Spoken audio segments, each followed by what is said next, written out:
Aujourd'hui, c'est le dimanche de la joie. Il y en a deux, avec une couleur liturgique un peu bizarre dans l'année, c'est facile à repérer. C'est le jour où on se dit que le curé est devenu fou, ou en tout cas la dame qui a fait les ornements. Mais non, c'est bien fait pour, c'est bien rose. Et ces deux dimanches sont juste au milieu du carême et de l'Avent. Vous savez, ces temps qui traditionnellement sont plutôt des temps d'attente, quelquefois un peu tristes, surtout le carême. Je sais, depuis qu'on a inventé les calendriers de l'Avent avec ça de chocolat à chaque jour, le temps de l'Avent nous semble beaucoup moins dur et beaucoup moins triste. Mais c'est vrai, le temps de l'Avent est un temps d'attente. Vous savez, rappelez-vous quand vous étiez enfant, quand nous étions enfants, et qu'on passait tous les jours devant le sapin avec ces cadeaux-là, avec notre nom dessus marqué en gros, et qu'il fallait attendre.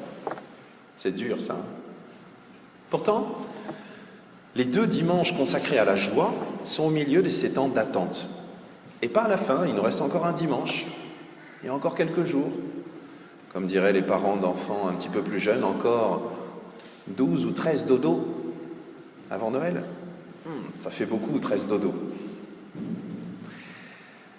Pourquoi est-ce qu'alors, la liturgie, Jésus nous demande aujourd'hui de nous préparer à cette joie, de l'accueillir déjà? Pas forcément parce qu'elle est un peu plus proche, dans ce cas-là il faudrait être joyeux le 23, le 24, mais d'abord parce que cette joie est une certitude.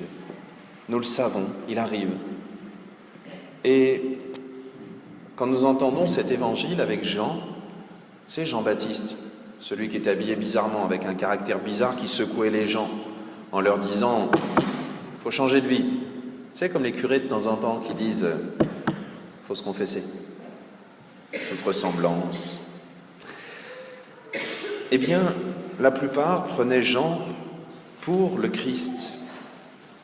Et Jean disait « c'est pas moi, il arrive, il est là, juste derrière moi ». Et on pourrait croire que ça, c'est quelque chose de triste. Ce n'est pas lui le Christ. Pourtant, Jean a quelque chose de fantastique.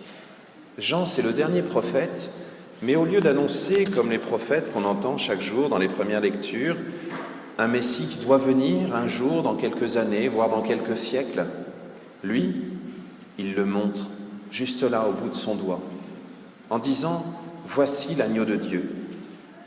Voici l'agneau de Dieu qui enlève le péché du monde. » Vous l'avez tous entendu, cette phrase, les jeunes. On l'entend à quel moment? Voici l'agneau de Dieu qui enlève le péché du monde. Vous vous souvenez? Est-ce que vous vous souvenez du moment où on l'entend?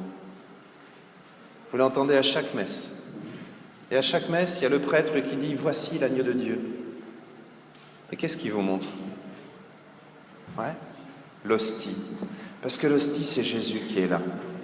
Même si nous, avec nos yeux, on a un petit peu de mal. Nos yeux ne voient que ce qui ressemble à un morceau de pain, mais on sait qu'il est là. On sait qu'il est présent. On sait qu'il est tellement présent qu'il se donne à manger. Dieu est là. Eh bien, pour Jean, même si on pourrait croire que c'est une déception de dire « Non, je ne suis pas le Messie, je ne suis pas celui que vous attendez », en réalité, c'est une grande joie parce qu'il est là. Il est là. Il est là. Je ne sais pas si vous connaissez le curé d'Ars. Il n'était pas très doué pour les homélies. Et un jour, il avait essayé d'écrire, il avait passé des heures et des heures, une homélie sur la présence réelle. Le fait que Jésus soit là dans le tabernacle, caché dans cette petite hostie, et qu'il soit là totalement et qu'on ne le voit pas pourtant. Et tout ce qu'il a réussi à dire, c'est « il est là, il est là, il est là ». Et il l'a répété pendant un quart d'heure. Et ses paroissiens qui étaient en dessous n'ont rien osé dire parce que quand ils voyaient le curé d'Ars dans la chaire en train de montrer le tabernacle et de dire « il est là », eh bien c'était tellement vrai, tellement grand, tellement beau de voir ce curé qui croyait vraiment, qui savait réellement que Jésus était là, qu'il aurait pu le répéter pendant 1 heure. Alors je ne vais pas faire l'essai avec vous, déjà parce que je ne suis pas aussi saint que le curé d'Ars, il y a encore du boulot, il faut continuer à prier pour moi. mais aussi parce que nous avons besoin d'avancer avec notre intelligence et notre cœur. Et pour ça, le pape nous a offert cette année un grand jubilé, le jubilé de la miséricorde. Dimanche dernier, je vous ai demandé de ne pas confondre miséricorde et tolérance. Mais j'ai oublié de vous donner une sortie vers le haut. Et cette sortie, c'est la deuxième lecture qui nous l'offre aujourd'hui. À chaque fois que vous entendrez parler de tolérance, plutôt que de penser aux maisons de tolérance, je vous invite, comme dans la lettre de saint Paul aux Philippiens, à faire que votre bienveillance soit connue de tous les hommes. Et ça, c'est un remède universel. Nous devons remplacer toute tolérance, vous savez, c'est-à-dire tolérer un mal en se disant on ne peut rien y changer, par une bienveillance. Vouloir le bien. Alors je sais, c'est pas confortable. C'est pas confortable parce que si notre voisin est absolument insupportable avec toutes les bêtises qu'il fait toute la journée, ou notre voisine, ça marche aussi, plutôt que d'aller raconter partout des ragots, ça non. Nous devons vouloir son bien.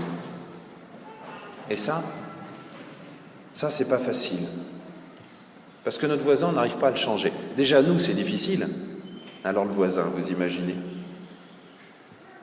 Mais lorsqu'on le fait, avec la force que Dieu nous donne, on sait qu'un jour, Dieu va arriver jusqu'au cœur de notre voisin, et même jusqu'au nôtre, et qu'il va réussir à le changer vraiment, ce cœur. Et c'est ça, la joie de Noël. Pas simplement un enfant dans une crèche, pas simplement la promesse de, je sais pas moi, de cadeaux. Non, la vraie promesse de Noël, c'est que Dieu est déjà là et qu'il a déjà commencé à travailler les cœurs de chacun, pour qu'un jour, on soit capable de l'accueillir totalement, non plus dans une étable, non plus dans une mangeoire, mais dans chacune de nos âmes, pour être à notre tour des images du Christ. Alors, n'ayons pas peur. N'ayons pas peur d'espérer, parce que ce salut, ce sauvetage est déjà là, et que l'amour de Dieu, rien ne pourra jamais l'empêcher d'arriver jusqu'à nous. Amen.